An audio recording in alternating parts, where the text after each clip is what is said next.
Hey guys, this is Bumblebee85 coming at you again with another video review. I'm continuing on with the Tim Burton's Nightmare Before Christmas action figures from Diamond Select. This set will include Lock, Shock, and Barrel. This is the collector's version of the figures. You get all three of them in this package, and I've been collecting them from my local Freak Show Comics.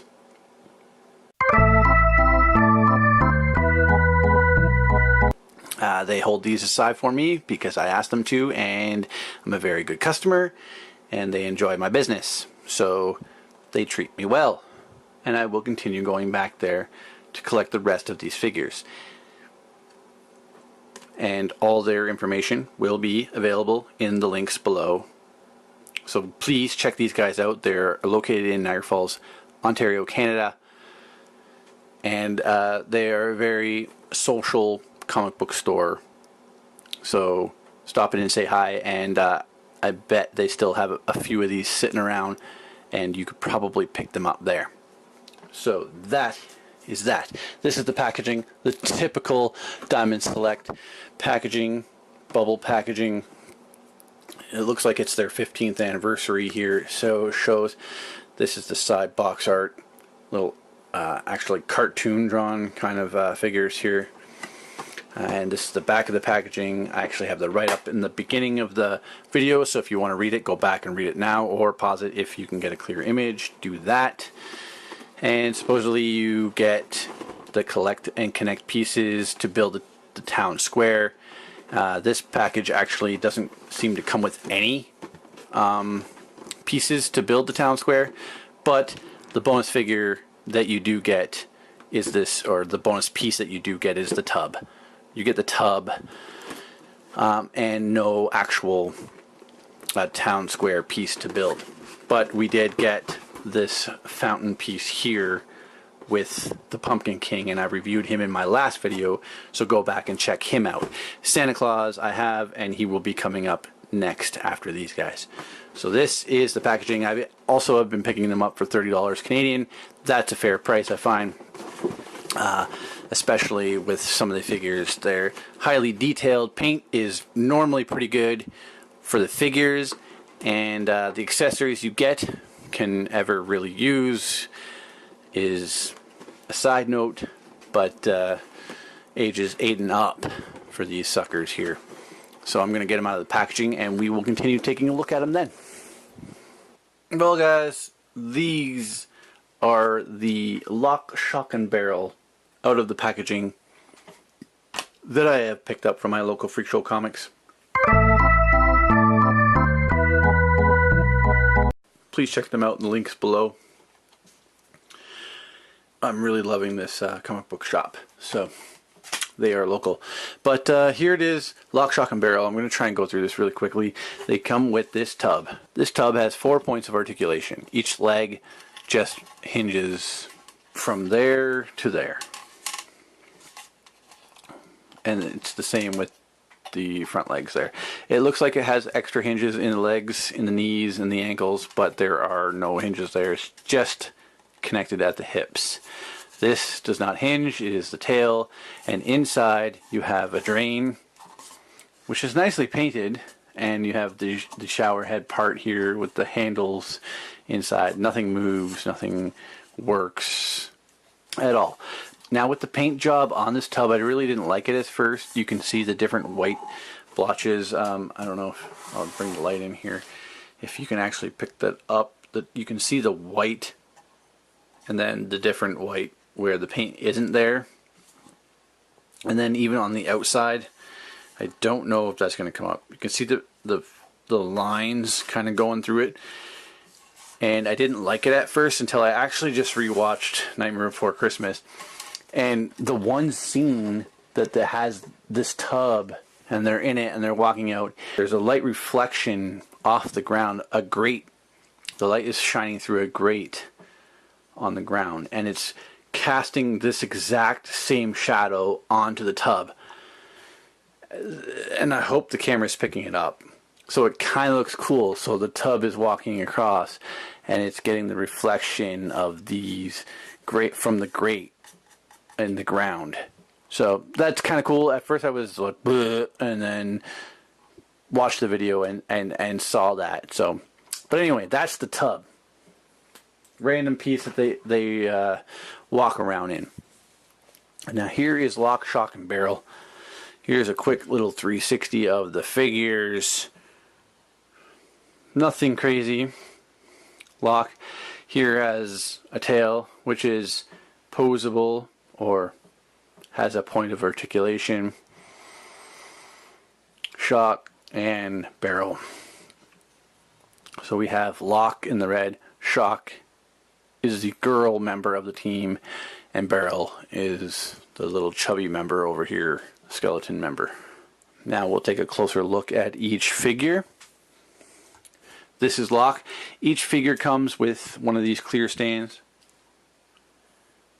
You can't hardly see it. I had a heck of a hard time getting it into the bottom of Shock's feet. They just did not want to go in. But Lock's and Barrel's feet, they just simply just peg into the bottom, and they have the peg hole at the bottom of the feet, and it just plugs right in. Now with each figure, they do come with a removable mask with their face underneath. Now this mask is supposed to be just hinged underneath the actual horn hair here that Lock has going on. It kind of wants to stay there, but matching the actual eyes up, is kind of hard. So when you're pushing these in, these want to kind of bend a little bit, these pegs, which are supposed to go under the hairline, and the hair is just super hard. So getting these actually pegged in under is kind of difficult. So it's hard for him to actually keep the mask on. I am just completely bending the crap out of these peg things here. You can kind of try and lift these hair horns up and slip these on underneath and get it to stay a little bit for display. So that's your best option, is just to kind of leave it and set it. And that has been with this has been the same with the whole entire line of the Nightmare Before Christmas figures here from Diamond Select. We have Shock here, which her mask sits on her face the best from any of the figures.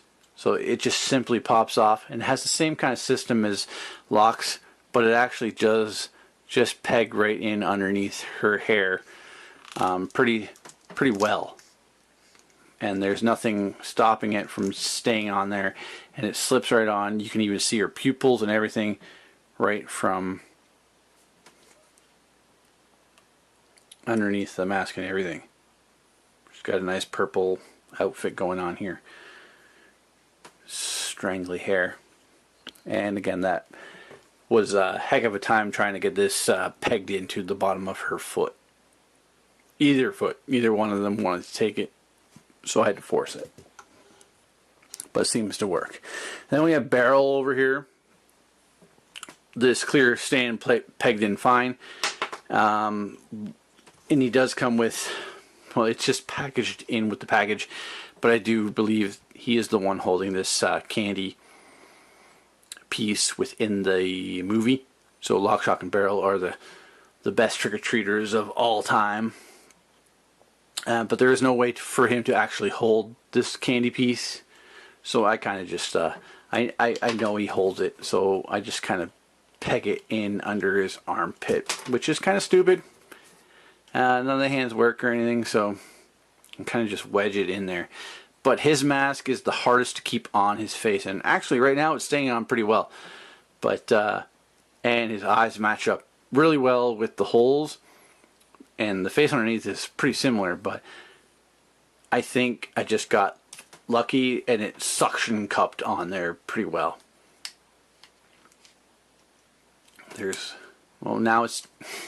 Now that I'm doing the review, obviously it's staying pretty well. And out of the 4 now, look, I can't even get it off. Wow, that is amazing, and I couldn't even get it on to begin with.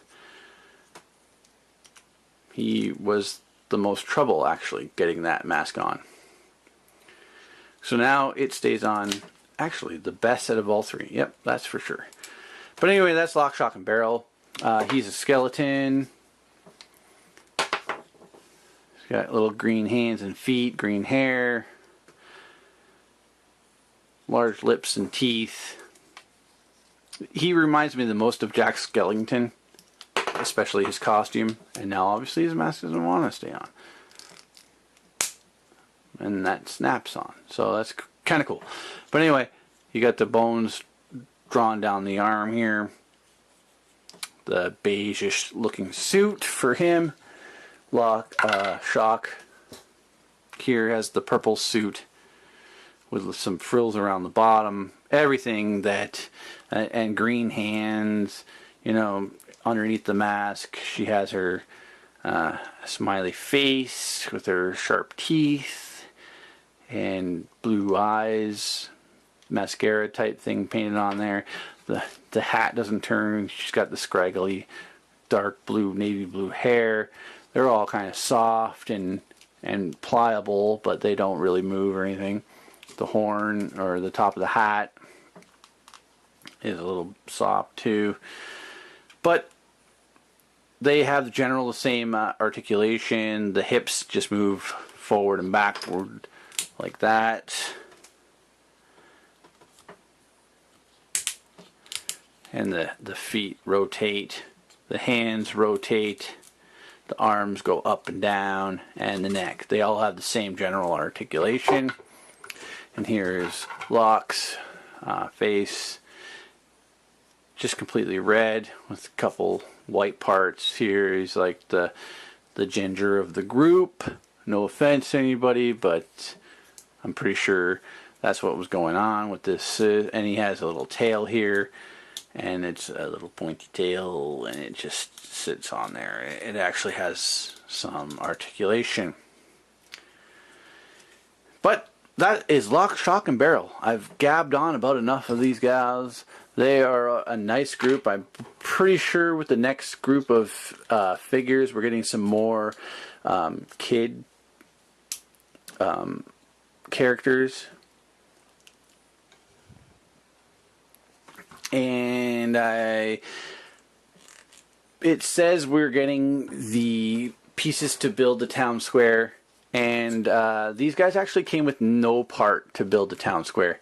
So I know they came with a tub, and other than that, they didn't come with anything else to help build the town square. There was no base plate like this at all. So hopefully within this series and the next series, we can actually complete the town square. Now these guys are much smaller than the typical Nightmare Before Christmas. Here's Jack. I'm just going to quickly show them off. There's Jack, and these are technically Oogie Boogie little minions here. So I'm going to just show Oogie Boogie off here. They all scale well enough together. Obviously, they're from the same series. So they scale well together, obviously. These are kids, and those are, I guess, adults from the Nightmare Before Christmas. This is Bumblebee85 saying, do not enjoy the play because there is no enjoy the play. Until next time, enjoy the play.